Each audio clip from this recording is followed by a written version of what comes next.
بسم اللہ الرحمن الرحیم۔ السلام علیکم ناظرین، شام کی چائے کے ساتھ ایک بار پھر آپ کی خدمت میں حاضر ہیں۔ آج سے ہم آپ کے لیے ایک نئی سیریز کا آغاز کرنے جا رہے ہیں۔ یہ کتاب انسپکٹر نواز خان کی آپ بیتیوں پر مشتمل ہے اور اس کو قلم بند طاہر جاوید مغل صاحب نے کیا ہے۔ یہ شارٹ سٹوریز ہیں جو کہ جرم و سزا کے موضوع پر محیط ہیں۔ اس کتاب کے بارے میں مستنصر حسین تارڑ صاحب نے کچھ لکھا ہے، اپنی رائے دی ہے جو میں آپ کے گوش گزار کرتا ہوں۔ ہر عہد میں جرم و سزا کے مسئلے پر غور و فکر ہوا ہے۔ جرم کیا ہے، مجرم کون ہے اور اسے سزا کون دے گا؟ دنیا بھر کے ذخیرہ نثر میں سب سے زیادہ اسی موضوع پر طبع آزمائی کی گئی ہے۔ دوستویسکی ہو یا آسکر وائلڈ، سلیمان رشدی ہو یا شرکمال، جرم و سزا ان کی تحریروں کا ایک لازمی حصہ ہے۔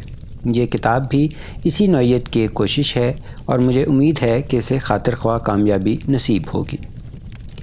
تو ناظرین، کتاب کا نام ہے الاؤ، انگارے اور آنچ، اور اس کی پہلی کہانی آخری کوشش۔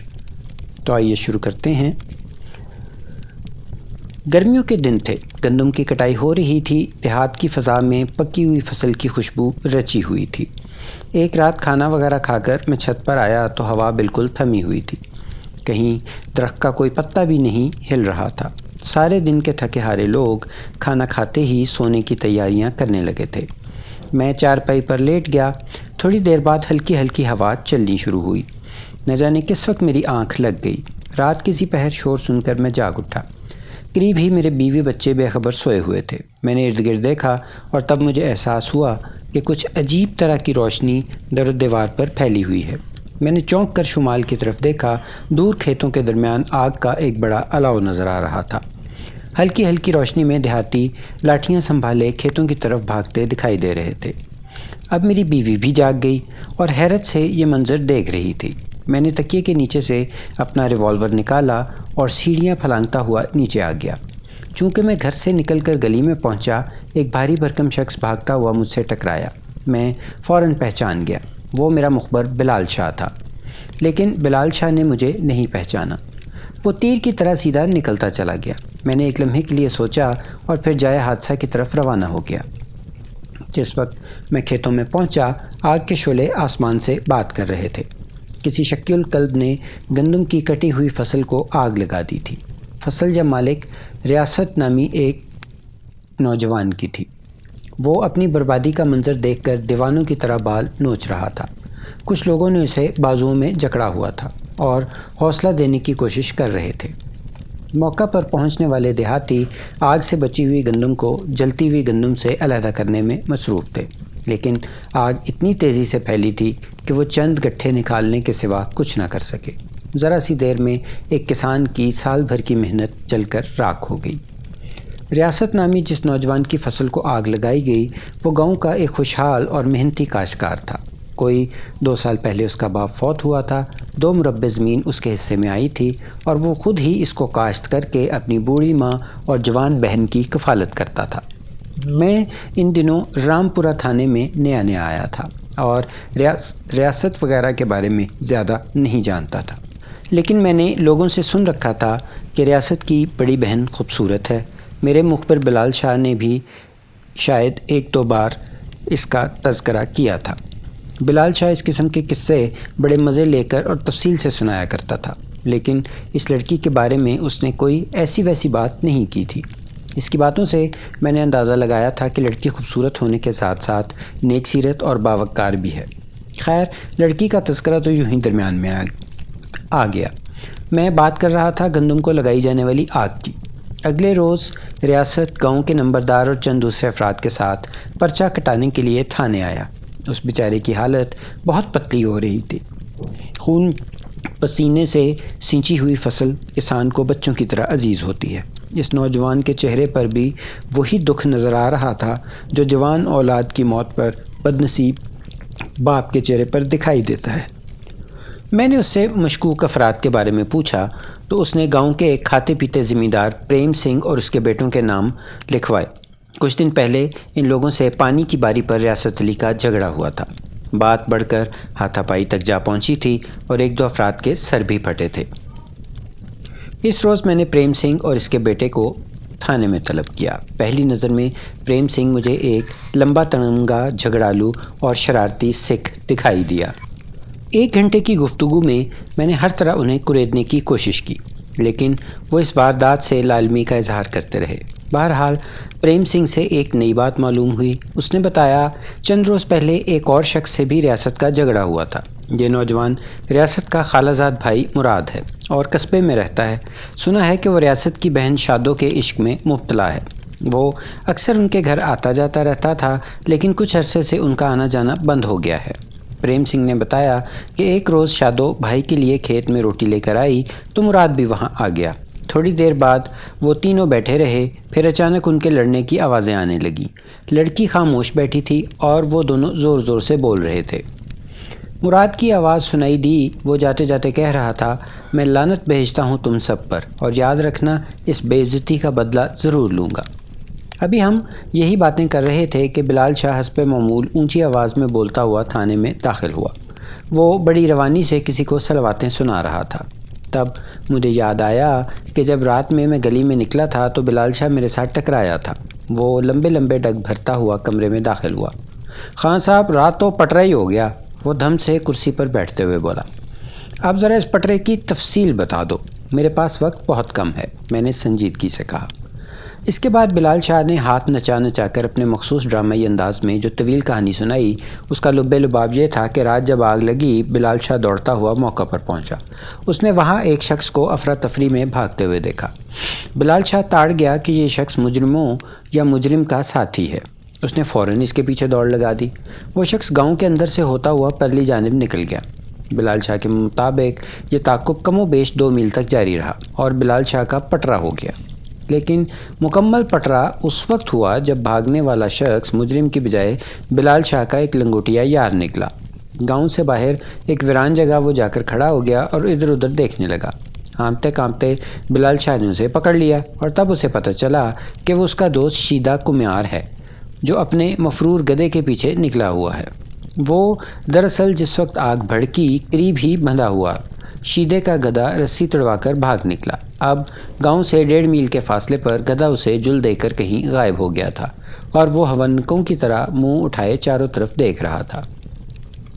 قصہ مختصر، شیدے نے بلال شاہ کو گدھے کی تلاش میں اپنے ساتھ شریک کر لیا۔ 1 اور 1 2 11 ہوتے ہیں۔ کئی ناکام چھاپوں کے بعد رات کو 1 بجے انہوں نے گدھے کو پکڑا اور گھسیٹتے ہوئے گاؤں واپس لائے۔ اس سارے واقعے میں میرے لیے صرف ایک کام کی بات تھی اور وہ تھی شیدے کمیار کی موقع پر موجودگی۔ بلال شاہ کی بات سے ظاہر تھا کہ شیدہ بالکل ابتدائی لمحوں میں موقع واردات پر موجود تھا۔ میں نے اسے تھانے بلوایا۔ وہ بہت سہما ہوا تھا۔ وہ مجرموں کی تو کوئی نشاندہی نہ کر سکا، لیکن مجھے احساس ہوا کہ وہ کچھ چھپانے کی کوشش کر رہا ہے۔ میرے سوالوں کے جواب میں اس نے بتایا کہ وہ آج کل کھیتوں میں کوڑا کرکٹ ڈال رہا ہے۔ کل رات اس کے گدھے ریاست کے کھیتوں میں ہی بندھے ہوئے تھے۔ یہاں تک پہنچ کر شیدہ ایک بار پھر ہچکچانے لگا۔ میں نے اسے تھوڑا سا حوصلہ دیا تو وہ بولا، تھانے دار جی، میں ریاست اور ان کے گھر والوں کی بڑی عزت کرتا ہوں۔ اپنی شادو بی بی بھی بڑی نیک اور سمجھدار ہے، لیکن ایک لڑکا اسے چکر دینے کی کوشش میں لگا ہوا ہے۔ ساری بات کھول کر بتاؤ، کون لڑکا ہے وہ؟ میں نے ذرا تحقمانہ لہجے میں کہا۔ جی مراد نام ہے اس کا، ان لوگوں کا کوئی رشتہ دار ہے۔ پھر ذرا رک کر بولا، سرکار کل رات میرے جانور ریاست کے کھیتوں میں ہی بندھے ہوئے تھے۔ ریاست اور اس کا ایک ساتھی گندم کے پاس ہی چارپائیاں ڈال کر سوتے تھے۔ کل رات ریاست کی ماں تو اس کے پاس ہی بیٹھ گئی، لیکن شادو اپنی ایک سہیلی کے ساتھ گندم کے گٹھوں کے قریب بیٹھ گئی۔ گٹھوں کی دوسری طرف میری چارپائی تھی اور میں دونوں لڑکیوں کی آوازیں صاف سن رہا تھا۔ شادو کی سہیلی بار بار اس سے کوئی بات پوچھ رہی تھی۔ پھر شادو نے بتایا کہ کل مراد کے ساتھ اس کا جھگڑا ہو گیا ہے۔ دراصل مراد چاہتا تھا کہ شادو رات کے وقت اسے جامنوں والے باغ میں ملے۔ شادو نے جواب دیا کہ تایا کی لڑکی کی شادی ہونے والی ہے، وہاں جی بھر کر باتیں کر لینا۔ مراد اپنی ضد پر اڑا رہا۔ شادو نے صاف لفظوں میں کہا کہ وہ اپنے بھائی کی عزت خطرے میں ڈال کر اس سے ملنے نہیں آ سکتی۔ اس بات پر مراد ناراض ہو گیا اور اسے برا بلا کہہ کر چلا گیا۔ اب شادو کی سہیلی اسے مشورے دے رہی تھی کہ وہ مراد کو منا لے، لیکن شادو کا کہنا تھا کہ وہ بڑے غصے میں گیا تھا، مجھے اس سے ڈر لگتا ہے۔ دونوں سہیلیاں کافی دیر وہاں بیٹھی مراد کی باتیں کرتی رہیں۔ آخر شادو کی ماں نے آواز دی اور اٹھ کر چلی گئی۔ میں بڑے غور سے شیدے کی باتیں سن رہا تھا۔ اس کی باتوں سے اندازہ ہوتا تھا کہ آگ کی واردات میں مراد پر شک کیا جا سکتا ہے۔ اس سے پہلے پریم سنگھ نے بتایا تھا کہ مراد نے ریاست کو دھمکی دی تھی۔ اب پتہ چلا کہ آگ لگنے سے صرف ایک روز پہلے ریاست کی بہن سے اس نے جھگڑا کیا تھا۔ اس پورے معاملے کو سمجھنے کے لیے مجھے مراد اور شادو کے بارے میں زیادہ سے زیادہ جاننے کی ضرورت تھی۔ میں نے مراد کو بلانے کے لیے ASI گوبندر کو بھیجا، لیکن پتہ چلا کہ وہ بیج خریدنے کے لیے شہر گیا ہے۔ وہاں اسے ایک پیشی بھی بھگتنی ہے۔ ایک ہفتہ سے پہلے اس کے آنے کی کوئی امید نہیں ہے۔ شادو کے بارے میں جاننے کے لیے میں نے گاؤں کی دائی بھاگاں سے کام لینے کا فیصلہ کیا۔ بھاگاں ایک قابل اعتماد عورت تھی اور اس سے پہلے بھی میرے کئی کام کر چکی تھی۔ میں نے اسے چند روز میں ہی مجھے مطلوبہ معلومات بہم پہنچا دیں۔ اس نے بتایا کہ ریاست کی بہن شادو اور مراد ایک دوسرے سے محبت کرتے ہیں۔ بچپن سے ان کے رشتے کی بات چل رہی ہے، لیکن ابھی تک کوئی فیصلہ نہیں ہوا۔ کچھ عرصے سے دونوں گھروں کے تعلقات خراب ہو گئے ہیں اور اب ان کا رشتہ ہوتا نظر نہیں آتا۔ سب سے بڑی رکاوٹ ریاست کی ہے، وہ اس رشتے کے حق میں نہیں ہے۔ اس کی ماں اپنی بہن کو لڑکی دینا چاہتی ہے، لیکن بیٹے کی وجہ سے مجبور ہے۔ بیچاری لڑکی دو گھرانوں کی لڑائی میں خواہ مخواہ پس رہی ہے۔ وہ اپنے تیازات سے محبت کرتی ہے، لیکن دل کی بات زبان پر نہیں لا سکتی۔ وہ بڑی سمجھدار اور ماں باپ کی عزت رکھنے والی لڑکی ہے۔ دائی بھاگا نے بتایا کہ رشتے کے جھگڑے نے اس کام کی وجہ سے شادو کو ہر وقت گمسم کر دیا ہے۔ اس نے یہ بھی بتایا کہ ریاست کو فصل کے نقصان نے اس کی کمر توڑ دی ہے اور وہ پہلے والی خوشحالی ان کے گھر میں کہیں نظر نہیں آتی۔ چند روز گزر گئے، میں نے کئی مشکوک افراد سے پوچھ گچھ کی، لیکن آگ لگانے والوں کا کوئی سراغ ہاتھ نہیں آیا۔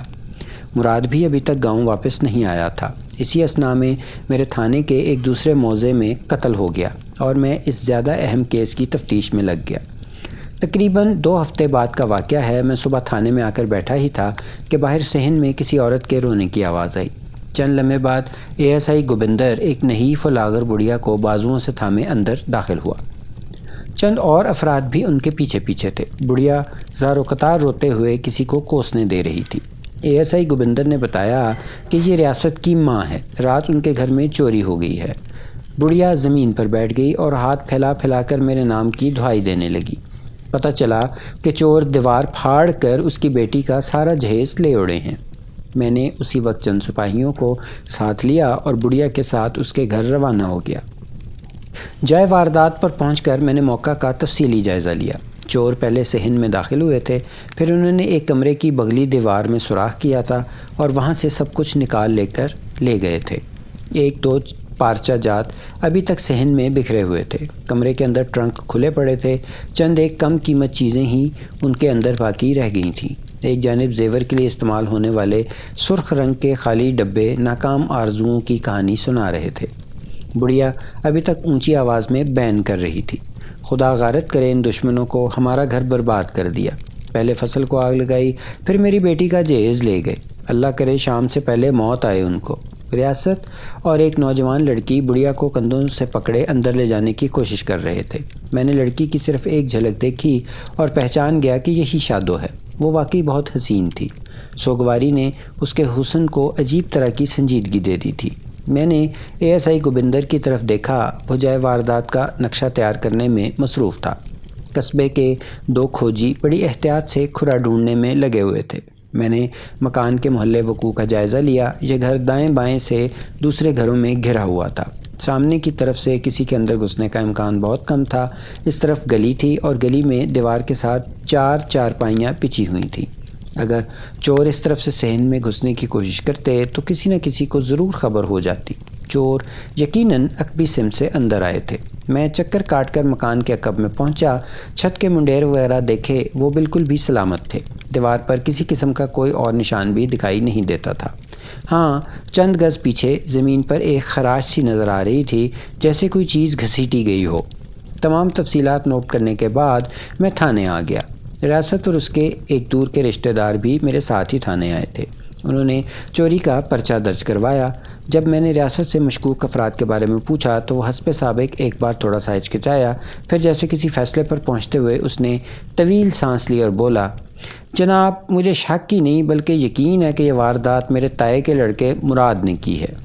میرے ذہن سے مراد کا نام بالکل نکل چکا تھا۔ میں نے ریاست سے پوچھا کہ یہ لڑکا ابھی گاؤں آیا ہے یا نہیں۔ ریاست نے بتایا کہ وہ ابھی تک شہر میں ہی ہے۔ یہ بات اسے اور بھی مشکوک کرتی تھی۔ بہرحال صرف اتنی بات پر اسے مجرم نہیں ٹھہرایا جا سکتا تھا۔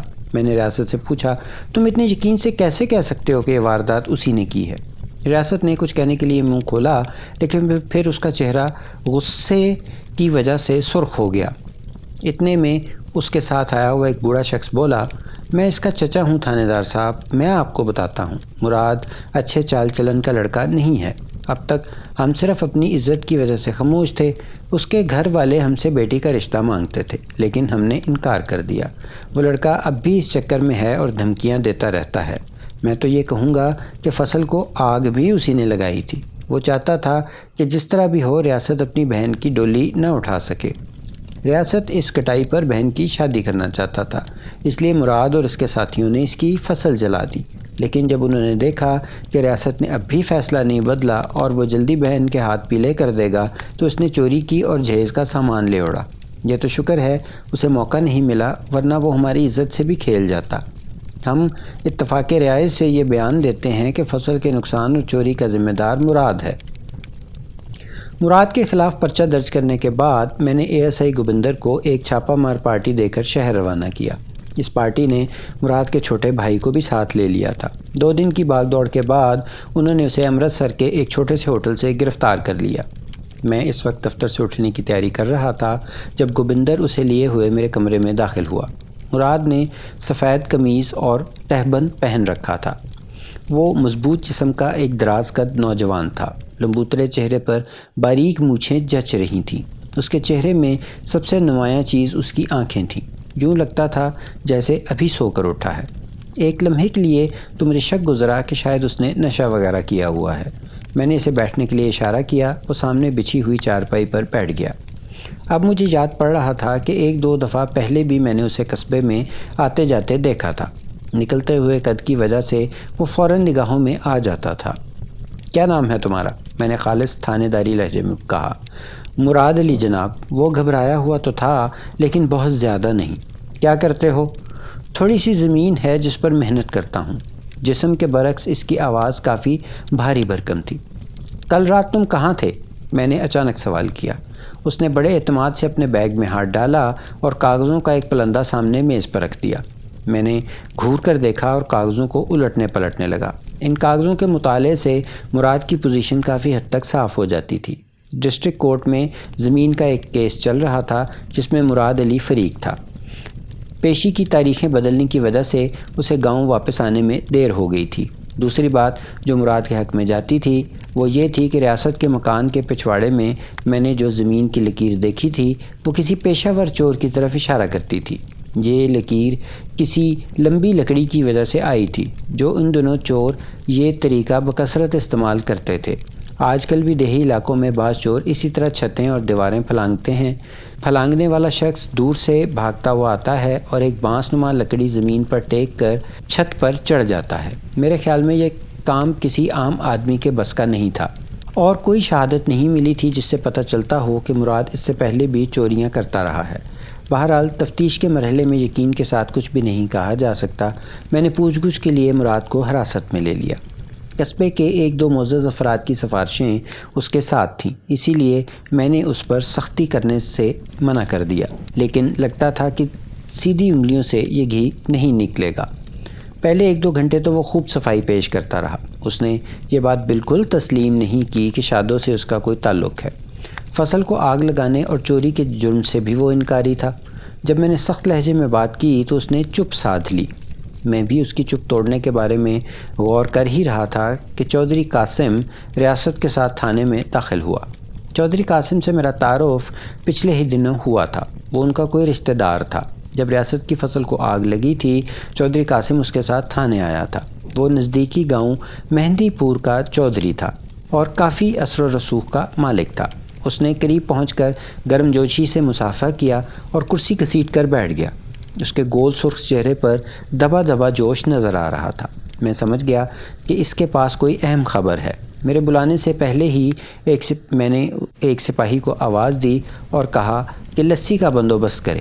میری ابھی تک اس سے 2-3 ملاقاتیں ہی ہوئی تھیں، لیکن میں سمجھ گیا تھا کہ وہ خاصا خوش خوراک شخص ہے۔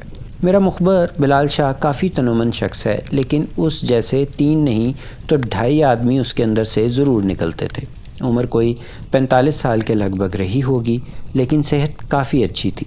میں نے پہلی ملاقات میں ہی اندازہ لگا لیا تھا کہ پولیس والوں سے دوستی کا اسے جنون کی حد تک شوق تھا۔ یوں بھی وہ ایک باخبر شخص تھا اور علاقے کے حالات پر اس کی گہری نظر رہتی تھی۔ ایسے لوگوں سے رابطہ پولیس افسروں کے لیے بڑا سود مند ثابت ہوتا ہے۔ چودھری قاسم کی ریاست سے گہری دوستی تھی۔ اس مشکل وقت میں بھی وہی سب سے زیادہ اس کا ساتھ دے رہا تھا۔ میرا اندازہ تھا کہ اس وقت بھی وہ ریاست کے لیے کوئی خوشخبری لے کر آیا ہوگا۔ لسی پینے کے بعد اس نے بے تکلفی سے ایک طویل ڈکار لی اور بولا، خان صاحب آپ کے مجرم کا کھرا دبا لیا ہے میں نے، ذرا نہر کے پل تک چلنا ہوگا آپ کو۔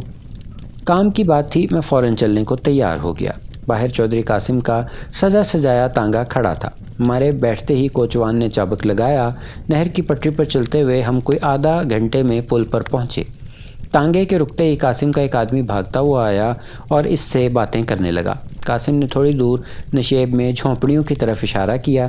شام ہو چکی تھی اور خانہ بدوش کھانا پکا رہے تھے۔ جھونپڑیوں کے پاس اونٹ اور بھیڑیں وغیرہ بنی نظر آ رہی تھیں۔ ہم چلتے ہوئے جھونپڑیوں کے پاس پہنچے اور بستی کے مکین خوفزدہ نظروں سے ہماری طرف دیکھنے لگے، لیکن کسی کو پوچھنے کی کوئی ہمت نہیں ہوئی۔ چودھری قاسم کا ایک آدمی ایک جھونپڑی کے سامنے پہنچ کر رک گیا۔ ایک عمر رسیدہ عورت جھونپڑی سے برآمد ہوئی۔ تمہاری لڑکی کہاں ہے مائی؟ چودھری قاسم کے آدمی نے آگے بڑھ کر پوچھا۔ اتنے میں جھونپڑی کا پردہ ہلا اور ایک سانولے رنگ کی لیکن دلکش نقوش والی لڑکی برآمد ہوئی۔ اس کی آنکھوں میں گھبراہٹ نظر آ رہی تھی۔ چودھری قاسم نے مجھے سب کچھ بتا دیا تھا۔ میں نے لڑکی اور اس کی ماں کو ایک طرف کھڑا ہونے کا حکم دیا اور ایسے گوبندر کو کہا کہ وہ جھونپڑی کی تلاشی لے۔ گوبندر چند سپاہیوں کے ساتھ جھونپڑی میں گھس گیا۔ لڑکی کا رنگ ہلدی کی طرح زرد ہو رہا تھا۔ اس کی ماں بھی پوری طرح کانپ رہی تھی۔ چند لمحے بعد گوبندر ایک چھوٹی سی گٹھری اٹھائے برآمد ہوا۔ گٹھری میں کچھ قیمتی کپڑے بندھے ہوئے تھے۔ ریاست نے فوراً پہچان لیا یہ کپڑے اس کی بہن کے سامان میں سے تھے۔ اپنے خون پسینے کی کمائی کو کون بھول سکتا ہے؟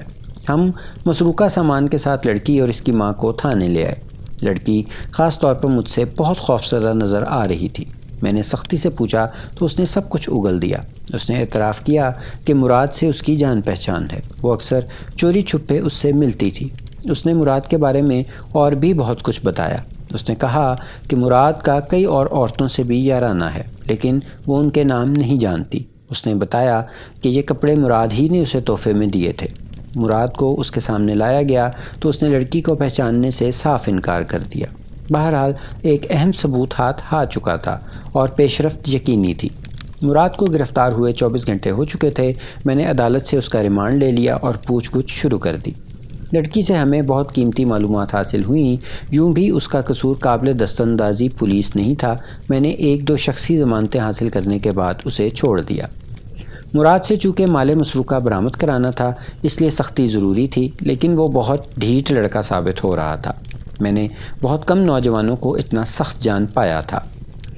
میں نے 2 دن اس پر 3rd ڈگری استعمال کی، لیکن وہ ٹس سے مس نہیں ہوا۔ چیخنا چلانا تو اسے جیسے آتا ہی نہیں تھا۔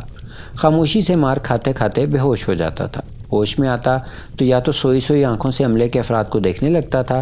پہلے تو مجھے اس کے اس انداز پر بہت غصہ آتا تھا، لیکن اب میں سمجھ گیا تھا کہ وہ جان بوجھ کر ایسا نہیں کرتا۔ چند دن بعد اس کا ریمانڈ ختم ہو گیا۔ میں نے چالان مکمل کر کے عدالت میں پیش کر دیا، لیکن شہادتیں کمزور تھیں۔ وہ کوئی 1 ماہ بعد ضمانت پر رہا ہو کر واپس آ گیا۔ ابھی اسے جیل سے آئے ہوئے چند ہی روز گزرے تھے کہ قتل کا ایک واقعہ پیش آ گیا۔ دوپہر سے کچھ پہلے چند دیہاتیوں نے تھانے آ کر اطلاع دی کہ نہر کے پل کے پاس چارے کے کھیتوں میں کسی عورت کی لاش پڑی ہوئی ہے۔ میں اور ASI گوبندر چند سپاہیوں کے ساتھ موقع واردات پر پہنچے۔ کھیت کے ارد گرد بہت سارے لوگ جمع تھے، لیکن کسی کو اندر جانے کی ہمت نہیں ہوئی تھی۔ احتیاط سے چلتے ہوئے جب ہم لاش والی جگہ پر پہنچے تو وہاں کوئی عورت اوندا منہ زمین پر پڑی تھی۔ اس کے جسم پر ایک سفید رنگ کا کھیس پڑا تھا اور سنہری بالوں کی گندی ہوئی طویل چوٹی سانپ کی طرح کمر پر رکھی ہوئی تھی۔ اس چوٹی کو دیکھتے ہی مجھے اندازہ ہوا کہ میں نے پہلے بھی اس عورت کو کہیں دیکھا ہے۔ یہ بھی یاد پڑ رہا تھا کہ چند روز پہلے ہی ملاقات ہوئی تھی۔ میں آہستہ آہستہ چلتا ہوا لاش کے قریب پہنچا۔ اس کا چہرہ ادھ کھلے بالوں میں چھپا ہوا تھا۔ مجھے اندازہ ہوا کہ کھیس کے نیچے لاش بالکل برہنہ ہے۔ میں نے بڑی احتیاط سے اسے سیدھا کیا۔ میرے سامنے وہی خانہ بدوش لڑکی پڑی تھی۔ میں نے غور سے دیکھا، اس کی گردن پر انگلیوں کے گہرے نشانات نظر آ رہے تھے۔ اسے گلا گھونٹ کر ہلاک کیا گیا تھا۔ اس کی کلائیوں میں کانچ کی ٹوڑیوں کے ٹکڑے پھنسے ہوئے تھے۔ سفید کھیس کے اوپر جگہ جگہ خون کے دھبے دکھائی دے رہے تھے۔ چہرے اور شانوں پر ابھرے ہوئے نیلے نشان چیخ چیخ کر کہہ رہے تھے کہ ہلاک کرنے سے پہلے لڑکی کو درندگی کا نشانہ بنایا گیا ہے۔ اس کے رخساروں پر تمانچوں کے نشان بھی واضح دکھائی دے رہے تھے۔ ایک ہونٹ پھٹا ہوا تھا اور ٹھوڑی کے قریب خون جم گیا تھا۔ میں نے وقت ضائع کرنا مناسب نہ سمجھا۔ لاش کو ASI محمد علی کے حوالے کر کے میں سیدھا قصبے کی طرف روانہ ہوا۔ حالات جس شخص کو مشکوک ٹھہرا رہے تھے وہ مراد تھا۔ وہ پرسوں ہی جیل سے رہا ہوا تھا۔ خانہ بدوش لڑکی رتی سے نہ صرف یہ کہ مسروقہ سامان برآمد ہوا تھا بلکہ اس نے مراد کے خلاف تفصیلی بیان بھی دیا تھا۔ ظاہر ہے مراد کو اس بات کا رنج ہوگا۔ میں بڑی تیزی سے گھوڑا بگاتا ہوا قصبے میں داخل ہوا۔ بلال شاہ کے علاوہ گوبندر بھی میرے ساتھ تھا۔ مراد کے مکان کے سامنے پہنچ کر میں گھوڑے سے نیچے اترا۔ گوبندر نے بندوق سیدھی کر لی تھی لیکن بندوق استعمال کرنے کی نوبت نہیں آئی۔ میرے خدشے کے عین مطابق مراد ہمارے پہنچنے سے پہلے ہی فرار ہو چکا تھا۔ گھر میں اس کی والدہ اور چھوٹے بہن بھائی تھے۔ میں نے بڑھیا سے پوچھ گچھ کی لیکن وہ بار بار یہی کہتی رہی، میرے بیٹے کو معاف کر دو، وہ بے قصور ہے، اس نے کچھ نہیں کیا۔ ماؤں کی نظر میں بیٹے ڈاکو اور قاتل بن کر بھی بے قصور ہی رہتے ہیں لیکن ان کے کہنے پر انہیں معاف نہیں کیا جا سکتا۔ میں نے تھانے پہنچ کر فوراً مراد کی تلاش میں چھاپہ مار پارٹیوں کو روانہ کر دیا۔ ضروری کارروائی کے بعد خانہ بدوش لڑکی رتی کی لاش کو پوسٹ مارٹم کے لیے امرتسر روانہ کر دیا گیا، جس کے قبیلے والے بڑے بپھرے ہوئے تھے۔ وہ انتقام انتقام کے نعرے لگا رہے تھے۔ ان کے مردوں کی تعداد کسی طرح سے بھی 150 سے کم نہیں تھی۔ وہ سب کے سب چھریوں اور کلہاڑیوں سے لیس اور بڑی جنگجو طبیعت کے مالک تھے۔ شام کے وقت میرے مخبروں نے اطلاع دی کہ بہت ممکن ہے رات کو یہ لوگ مراد کے مکان پر حملہ کر دیں گے۔ اس خبر نے مجھے تشویش میں مبتلا کر دیا۔ میں نے مخبر کو مزید معلومات حاصل کرنے کے لیے واپس بھیج دیا۔ تھانے میں نفری بہت کم تھی۔ آدھے سے زیادہ عملے کو میں مراد کی تلاش میں روانہ کر چکا تھا۔ دوپہر سے موسلا دھار بارش ہو رہی تھی۔ ڈیگ نالے میں سیلاب آ گیا تھا اور رامپورے کا تھانہ دوسرے تھانوں سے کٹ کر رہ گیا تھا۔ اس صورت میں اگر خانہ بدوش گاؤں پر حملہ کر دیتے تو انہیں روکنا بے حد دشوار ثابت ہوتا۔ حفاظتی اقدام کے طور پر میں نے مراد کے گھر میں چند سپاہیوں کا پہرا بٹھا دیا۔ اندھیرا پھیلتے تک پورے گاؤں میں یہ افواہ پھیل گئی تھی کہ آج رات خانہ بدوش گاؤں پر حملہ کر دیں گے۔ پورے گاؤں میں خوف و ہراس پھیل گیا تھا۔ تھانے میں اس وقت صرف ایک رائفل اور ایک پستول تھا۔ پورے گاؤں میں ایک بھی پکی رائفل نہیں تھی۔ دیسی ساخت کی صرف ایک بندوق نمبردار کے پاس تھی۔ گاؤں کے چند نوجوان برچھیوں اور لاٹھیوں سے مسلح ہو کر آ گئے تھے لیکن خانہ بدوش کے مقابلے میں اس مختصر سے جتھے کی کوئی حیثیت نہیں تھی۔ پورا گاؤں مراد کو برا بھلا کہہ رہا تھا۔ وہ لڑکی کو قتل کرنے کے بعد خود تو فرار ہو گیا تھا لیکن اپنے گھر والوں سمیت پورے گاؤں کو مصیبت میں ڈال گیا تھا۔ مراد کا گھر گاؤں کی بیرونی حدود میں واقع تھا۔ یہاں سے نہر کا پل کوئی 1 میل کے فاصلے پر تھا۔ درمیان میں کھیتوں کا ایک وسیع سلسلہ پھیلا ہوا تھا۔ آسمان پر گہرے بادل چھائے ہوئے تھے اور بارش مسلسل ہو رہی تھی۔ میں نے ASI گوبندر کو بندوق دے کر مراد کے مکان کی چھت پر بٹھا رکھا تھا۔ 2 اور سپاہی بھی اس کے ساتھ تھے۔ وہ پل کی طرف گہری نظر رکھے ہوئے تھے۔ یہ بھی ممکن تھا کہ خانہ بدوش چکر کاٹ کر چپکے سے گاؤں کی دوسری جانب سے حملہ کر دیں۔ 10 نوجوانوں اور 2 سپاہیوں کی ٹولی کو اس جانب کی نگرانی پر رکھا گیا تھا۔ نمبردار اپنی دیسی ساخت کی بندوق کے ہمراہ ان کے ساتھ تھا۔ اپنے طور پر ہم نے انتظامات کیے تھے لیکن میں جانتا تھا کہ اگر خانہ بدوشوں نے حملہ کیا تو لوگوں کے جان و مال کی حفاظت مشکل ہو جائے گی۔ میں پستول سے صرف 10 فائر کر سکتا تھا۔ اتنی ہی گولیاں گوبندر کے پاس تھیں۔ باقی رہی دیسی بندوق تو وہ کبھی چلتی تھی کبھی نہیں چلتی تھی۔ چاروں طرف گہرا سکوت چھایا ہوا تھا۔ بارش گرنے کے سوا اور کوئی آواز سنائی نہیں دیتی تھی۔ میں دعا مانگ رہا تھا کہ خدا کرے یہ رات خیریت سے گزر جائے۔ رات کوئی 10 بجے گاؤں کے شمالی جانب سے شور بلند ہوا۔ لوگوں کو بولنے اور بھاگنے دوڑنے کی آوازیں آئیں۔ کوئی 10 منٹ بعد چودھری قاسم اپنے بھاری بھرکم جسم کے ساتھ ڈولتا ہوا اندر داخل ہوا۔ اس کا گول سرخ چہرہ جوش سے تمتما رہا تھا۔ میں آ گیا ہوں خان صاحب، ان کی ایسی کی تیسی، ان ٹپری واسوں کی۔ وہ کندھے سے لٹکی ہوئی 12 بور کی رائفل تھپتھپا کر بولا۔ کمر سے اس نے گولیوں کی پیٹی اڑس رکھی تھی۔ اس کے ساتھ کوئی 30 آدمی اور تھے۔ یہ سب کلہاڑیوں برچھیوں سے مسلح تھے۔ 4-5 کے پاس رائفلیں بھی تھیں۔ دراصل یہ ریاست کا کارنامہ تھا۔ وہی مجھ سے اجازت لے کر شام کے وقت مہندی پور گیا تھا۔ اسے معلوم تھا کہ چودھری قاسم یاروں کا یار ہے، وہ اس کی مدد کو ضرور آئے گا۔ تمام افراد کے کپڑے بھیگے ہوئے تھے۔ اندازہ ہوتا تھا کہ وہ تیر کر گاؤں پہنچے ہیں۔ 2 افراد کے سر پر پٹیاں بھی بندھی ہوئی تھیں۔ پتہ چلا کہ جس وقت یہ لوگ گاؤں کی حدود میں داخل ہوئے، کسی مکان سے ان پر خشتباری ہونے لگی۔ میں نے فوراً پہچان لیا کہ یہ بلال شاہ کا کارنامہ ہے۔ جس جگہ یہ افراد زخمی ہوئے تھے وہاں بلال شاہ ہی تعینات تھا۔ اندھیرے میں اس نے بغیر پہچانے ان پر اینٹیں برسانی شروع کر دی تھیں۔ اینٹیں پھینکنے کا کوئی موقع اس نے آج تک ہاتھ سے نہیں گنوایا تھا۔ چودھری قاسم کے پہنچنے کی خبر سارے گاؤں میں فوراً پھیل گئی۔ لوگوں کو کسی حد تک اطمینان ہوا۔ صرف ایک شخص ایسا تھا جو چودھری قاسم کی آمد پر سخت جھلایا ہوا تھا، اور وہ تھا پریم سنگھ۔ پریم سنگھ کی ریاست سے دشمنی تھی اور چودھری قاسم ریاست کی یاری کا دم بھرتا تھا۔ یہی وجہ تھی کہ پریم سنگھ مسلسل چودھری قاسم کو گھور رہا تھا۔ میں نے دیکھا وہ ایک کونے میں بیٹھ کر پان ہاتھ میں گھما رہا تھا۔ اس کی سرخ سرخ آنکھیں بڑی دیر سے چودھری قاسم پر جمی ہوئی تھیں۔ لڑنے والے کو کسی بہانے کی ضرورت ہی ہوتی ہے۔ چودھری قاسم کے ایک آدمی نے حقے کا دھواں پریم سنگھ کی طرف چھوڑ دیا۔ پریم سنگھ تنگ کر کھڑا ہو گیا۔ پھر اس نے ایک زناٹے کا تھپڑ اس آدمی کے منہ پر جڑ دیا اور حقہ پکڑ کر صحن میں پھینک دیا۔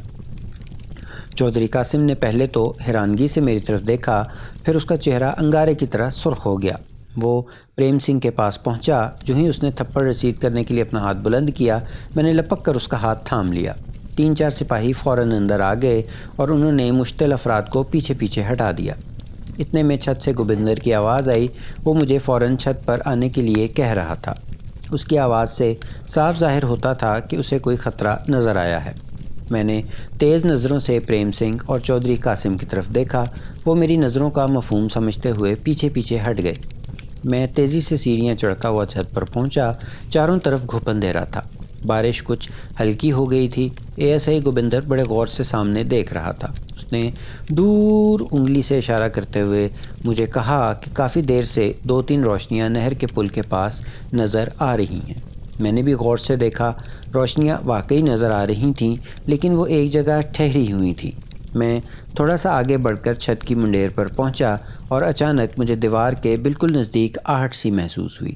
میں نے جھک کر دیکھا اور میرے رونگٹے کھڑے ہو گئے۔ دیوار کے ساتھ ساتھ دور تک کئی افراد چپکے ہوئے تھے۔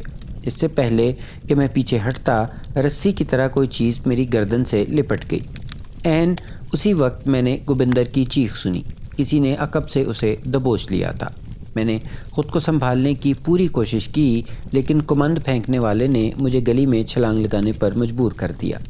گردن میں اٹھنے والی شدید ٹیس نے میرے جسم میں انگارے بھر دیے تھے۔ میرے منہ سے گالیوں کی بوچھاڑ نکلی اور میں نے سامنے آنے والے شخص کو لاتوں اور گھونسوں پر رکھ دیا۔ 2 افراد کلہاڑیاں لہراتے ہوئے میری طرف لپکے۔ خوش قسمتی سے میرا پستول ہولسٹر سے نکلا نہیں تھا۔ میں نے پستول نکالا، ایک حملہ آور کا وار نیچے جھک کر بچایا اور دیوار کے ساتھ پشت لگا کر 3 فائر کیے۔ گولیاں حملہ آوروں کی ٹانگوں پر لگیں اور وہ زمین پر گر کر تڑپنے لگے۔ اتنے میں مکان کے اندر سے چودھری قاسم اور دوسرے مسلح افراد باہر نکل آئے۔ چھت کے اوپر سے بھی سپاہیوں نے گلی میں چھلانگیں لگا دیں۔ برچھیاں لہرائیں، لاٹھیوں کے ٹکرانے کی آوازیں آئیں، 3-4 کراہیں سنائی دیں، ایک آدھ فائر بھی ہوا۔ اتنے میں گاؤں کی شمالی جانب پہرا دینے والے افراد بھی لاٹھیاں لہراتے ہوئے موقع پر پہنچ گئے، لیکن ان کے پہنچتے پہنچتے کھیل ختم ہو چکا تھا۔ خانہ بدوش اچانک اور شدید مزاحمت سے گھبرا کر بھاگ نکلے تھے۔ میری گولیاں کھا کر گرنے والے 3 افراد کیچڑ میں پڑے لوٹ رہے تھے۔ تھوڑی دور 4 اور افراد بھی زمین پر گرے پڑے تھے۔ کوئی 10 خانہ بدوشوں کو گاؤں والوں نے پکڑ لیا تھا۔ مخبر کی بروقت اطلاع نے نہ صرف مراد کے گھر بلکہ شاید کئی اور گھروں کو بھی پامال ہونے سے بچا لیا تھا۔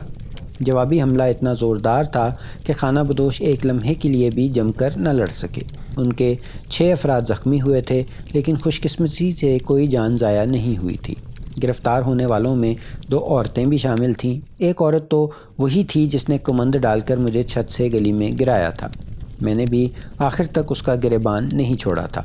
جب خانہ بدوش بھاگنے لگے تو اس نے پوری قوت سے میرے ہاتھ پر کاٹ کھایا، لیکن میں ٹس سے مس نہ ہوا۔ بعد ازاں مجھے معلوم ہوا کہ وہ قتل ہونے والی رتی کی چھوٹی بہن ہے۔ وہ بھی بہن کی طرح خوبصورت رہی ہوگی، لیکن میں نے بے خبری میں اسے جو زوردار گھونسے مارے تھے انہوں نے اس کا منہ پھلا کر کپا کر دیا تھا۔ بعد میں مجھے اس پر ترس بھی آیا۔ دونوں عورتوں کو اگلے دن رہا کر دیا گیا۔ خانہ بدوشوں کے سردار سے بات چیت کے بعد میں نے باقی افراد کو بھی چھوڑ دیا۔ صرف 3 یا 4 آدمیوں پر مقدمہ چلا اور انہیں سزا ہوئی۔ اس لڑائی میں گاؤں کے جو 2 افراد زخمی ہوئے ان میں سے ایک ریاست بھی تھا۔ اس کی ران میں برچھی کا گہرا زخم آیا تھا۔ برسات کے دن تھے۔ چند روز میں اس کا زخم بہت خراب ہو گیا اور اسے امرتسر ہسپتال لے کر جانا پڑا۔ دن گزرتے رہے۔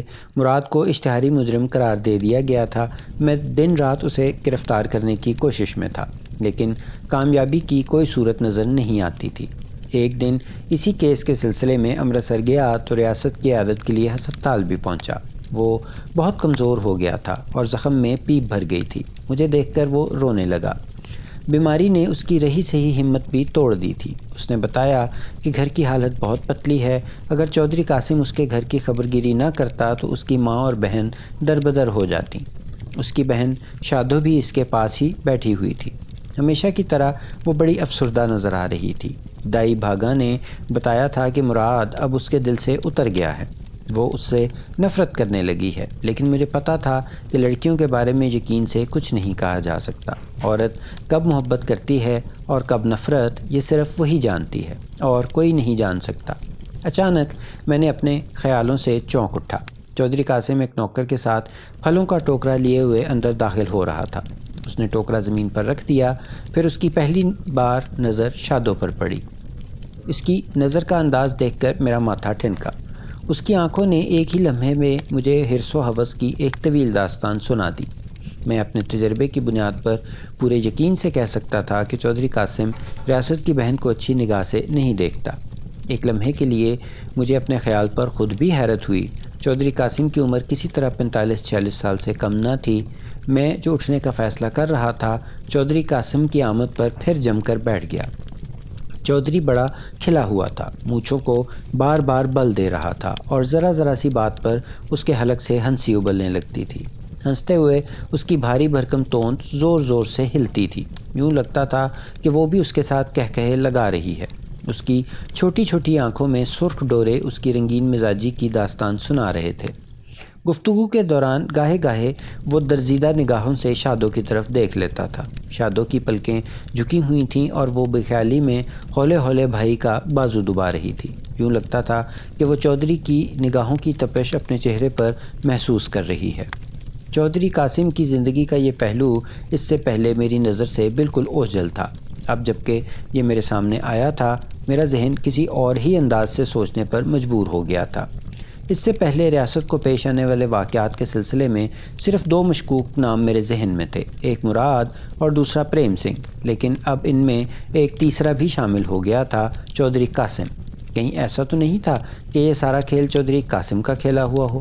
وہ چاہتا ہو، وہ شادو کو چاہتا ہو، اس کے لیے اس نے ایک منصوبہ بنایا اور اب اس کی بہن سے شادی رچانا چاہتا ہو۔ اور پھر دفعتاً میرے ذہن میں ایک ایسی بات آئی کہ میں خود بخود کرسی سے کھڑا ہو گیا۔ کمرے میں موجود افراد حیرت سے میری طرف دیکھنے لگے۔ اچھا، میں چلتا ہوں، مجھے ایک ضروری کام یاد آ گیا ہے، میں نے اپنی ٹوپی سنبھالتے ہوئے کہا۔ میں جلد از جلد تنہائی میں پہنچ کر کچھ سوچنا چاہتا تھا۔ باہر کوچوان تانگے میں میرا انتظار کر رہا تھا۔ میں پچھلی نشست پر بیٹھ گیا اور اس کہانی کا تانا بانا بننے لگا۔ مجھے کوئی 1 ماہ پہلے کی ایک بات یاد آئی تھی۔ رامپورہ میں مجھ سے پہلے جو انسپکٹر فرائض انجام دیتا تھا، وہ آج کل جلندھر کے ایک نواحی تھانے میں تھا۔ اس سے میری ملاقات ہوئی تو باتوں باتوں میں چودھری قاسم کا ذکر آیا۔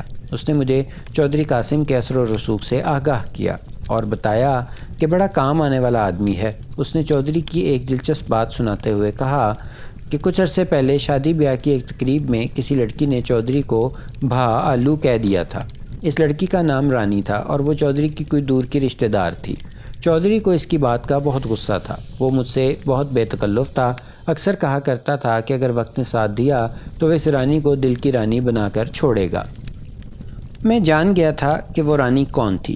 ابھی تھوڑی دیر پہلے جب میں ریاست کے پاس بیٹھا تھا، اس نے شادو سے کہا تھا، رانی مجھے ذرا اٹھ کر بٹھاؤ۔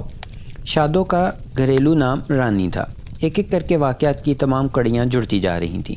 چودھری اپنے منصوبے پر عمل کرتے ہوئے معصوم و بے گناہ لڑکی سے انتقام لینے جا رہا تھا۔ وہ اس سے شادی رچانا چاہتا تھا۔ اس کے لیے اس نے پہلے ریاست سے اس کی خوشحالی چھینی، پھر ایک تیر سے دو شکار کرتے ہوئے اپنے رقیب کو راستے سے ہٹا دیا۔ اس نے چوری کا الزام مراد کے سر لگوا دیا۔ اس نے خانہ بدوش رتی سے مل کر ایک چال چلی۔ اس چال نے نہ صرف مراد کو چور ٹھہرایا بلکہ اسے شادو کی نظروں سے بھی گرا دیا۔ بعد ازاں کسی وجہ سے جھوٹی گواہی دینے والی رتی کے ساتھ چودھری کی انبن ہو گئی۔ ہو سکتا ہے رتی نے دھمکی دی ہو کہ وہ ساری بات پولیس کو بتا دے گی۔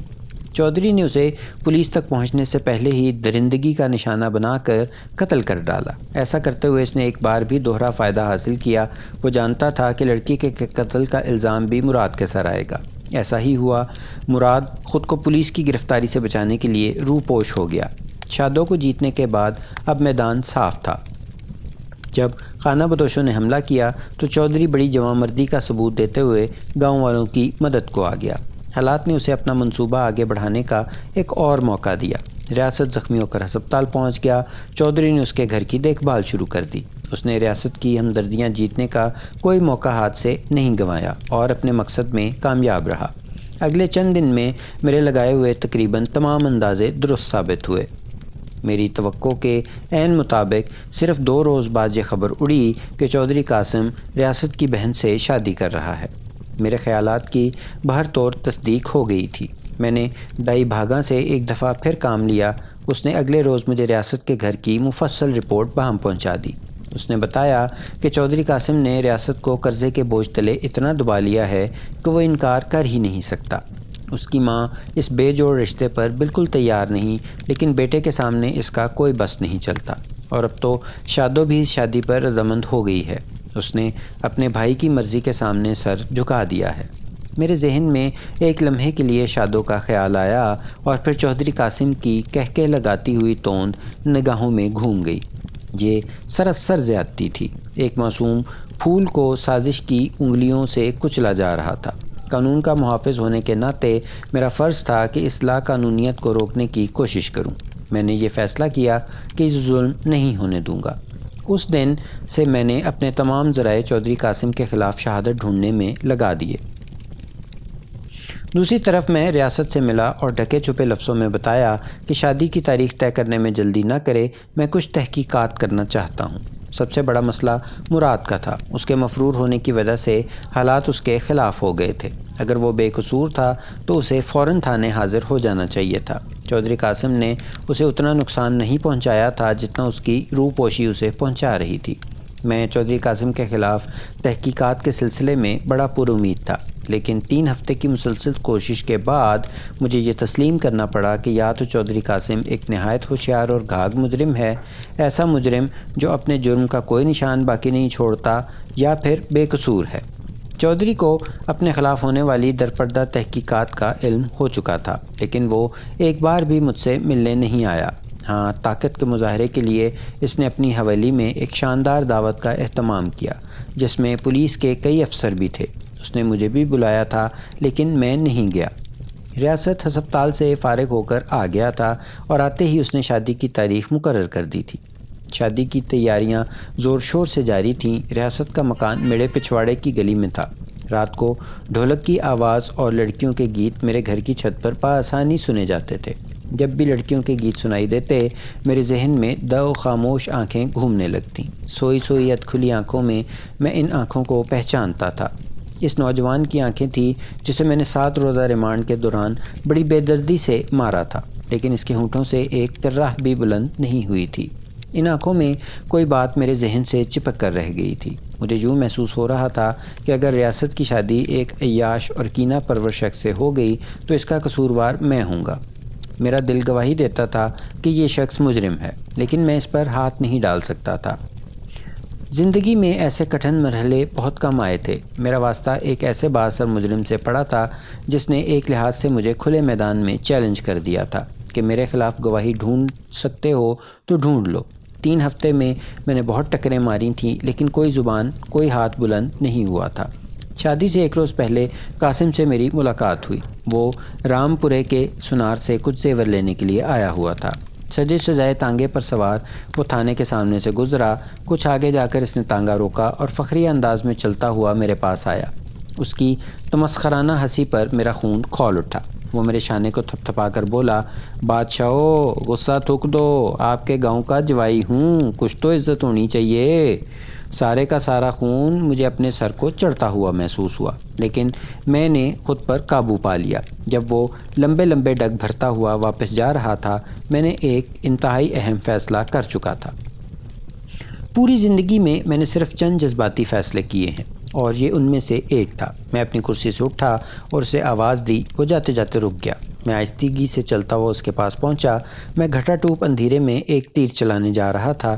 یہ تیر نشانے پر بھی لگ سکتا تھا اور اس کے خطا ہونے پر میری پیٹی بھی اتر سکتی تھی۔ میں نے ٹھہرے ہوئے لہجے میں کہا، چودھری مراد کو کہاں چھپا کر رکھا ہے؟ اس کا چہرہ سپاٹ رہا، لیکن آنکھوں میں لہرانے والا ایک رنگ میری نظروں سے اوجھل نہ رہ سکا۔ کیا کہتے ہو بادشاہ، طبیعت تو ٹھیک ہے؟ رتی کے قتل میں تمہارے ساتھ اور کون شریک تھا؟ میں نے اس کا سوال نظر انداز کرتے ہوئے کہا۔ اس نے مجھے ایسے دیکھا جیسے پاگل سمجھ رہا ہو۔ اس سے پہلے کہ وہ کہا لگاتا اور اس کی توند ہلنا شروع ہوتی، میرا ایک زوردار ہاتھ اس کے منہ پر پڑا۔ اس کا شملہ اتر کر دور جا گرا۔ تانگوں میں بیٹھے ہوئے مسلح افراد چھلانگیں لگا کر نیچے اترے۔ ان کے تیور خطرناک نظر آتے تھے۔ میرے دونوں ASI سب کچھ دیکھ رہے تھے۔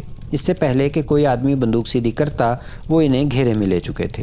چودھری نے تہمت کے اندر سے پستول نکالا، لیکن میرے پاؤں کی ٹھوکر نے اسے ہوا میں اچھال دیا۔ ایک اور ٹھوکر کھا کر وہ دوہرا ہو گیا۔ 2 سپاہیوں نے اسے پکڑ لیا۔ وہ مجھے سنگین نتائج کی دھمکیاں دے رہا تھا۔ جو ہونا تھا وہ ہو گیا تھا۔ اب میں حالات کا سامنا کرنے کے لیے تیار تھا۔ سپہر کے وقت چودھری اپنے گاؤں مہندی پور میں اس طرح داخل ہو رہا تھا کہ اس کی پگڑی گلے میں جھول رہی تھی، ہاتھوں میں ہتھکڑی تھی، اور وہ میرے گھوڑے کے پیچھے چل رہا تھا۔ مہندی پور کے لوگ گھروں سے نکل نکل کر یہ حیرت ناک منظر دیکھ رہے تھے۔ ان کی آنکھیں خوف سے پھٹی پڑی تھیں۔ وہ ڈری ڈری سرگوشیاں کر رہے تھے۔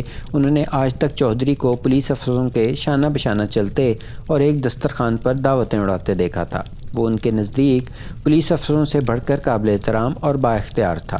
پولیس افسر تو روز بدلتے رہتے تھے، لیکن چودھری برسوں سے ان کا حاکم چلا آ رہا تھا۔ وہ اپنے حاکم کو اس حالت کا تصور بھی نہیں کر سکتے تھے۔ میں چودھری کے اثر و رسوخ سے اچھی طرح واقف تھا۔ احتیاطی طور پر میں نے بھکی تھانے سے بھی پولیس کے کچھ سپاہی منگوا لیے تھے۔ جب پولیس نے چودھری کی بلند و بالا حویلی میں داخل ہونے کی کوشش کی تو دروازے پر موجود مسلح آدمیوں نے حجت کی۔ میں نے ASI گوبندر اور محمد علی کو اشارہ کیا۔ وہ 10-15 سپاہیوں کے ساتھ چودھری کے ان چمچوں پر پل پڑے۔ گاؤں کے چوک میں ان گنڈوں کی یادگار پٹائی کی گئی، یہاں تک کہ وہ مٹی میں لوٹنے اور چیخ پکار کرنے لگے۔ سپاہی دندناتے ہوئے حویلی کے اندر گھس گئے۔ مجھے معلوم تھا کہ پولیس اور سول حکام میں چودھری کی بہت دوستیاں ہیں۔ اس سے پہلے کہ اس کی گرفتاری کی خبر پھیلتی، مجھے اس کے خلاف کوئی ٹھوس ثبوت ڈھونڈنا تھا۔ دوسری صورت میں سخت مشکل میں گرفتار ہو سکتا تھا۔ حویلی کی مکمل تلاشی لی گئی، لیکن شراب کی چند بوتلوں اور 1-2 بندوقوں کے سوا کوئی قابل اعتراض چیز برآمد نہ ہو سکی۔ ایک لمحے کے لیے میرے ماتھے پر پسینہ آ گیا۔ میں ایک بہت بڑا قدم اٹھا چکا تھا۔ یہاں سے واپسی کا کوئی راستہ نہیں تھا۔ اب نہ کچھ برآمد ہونا ضروری تھا۔ میں ایک بار خود حویلی میں داخل ہوا، تلاشی لی، لیکن مزید کوئی چیز برآمد نہ ہو سکی۔ گاؤں کے چوک میں پولیس والے چودھری کے آدمیوں کو گھیرے کھڑے تھے۔ ایک طرف گوبندر چودھری کی ہتھکڑی تھامے کھڑا تھا۔ چودھری کی چھوٹی چھوٹی آنکھوں میں ایک بار پھر فاتحانہ چمک نظر آنے لگی تھی۔ گاؤں کی آبادی یہاں وہاں ٹولیوں میں کھڑی چپ چاپ تماشا دیکھ رہی تھی۔ میں چودھری کے قریب پہنچا تو وہ چیخ کر بولا، کچھ نہیں ملے گا تھانے دارا، کچھ نہیں ملے گا تمہیں، تم اپنا کام کر چکے، اب میرا کام دیکھنے کے لیے تیار ہو جاؤ۔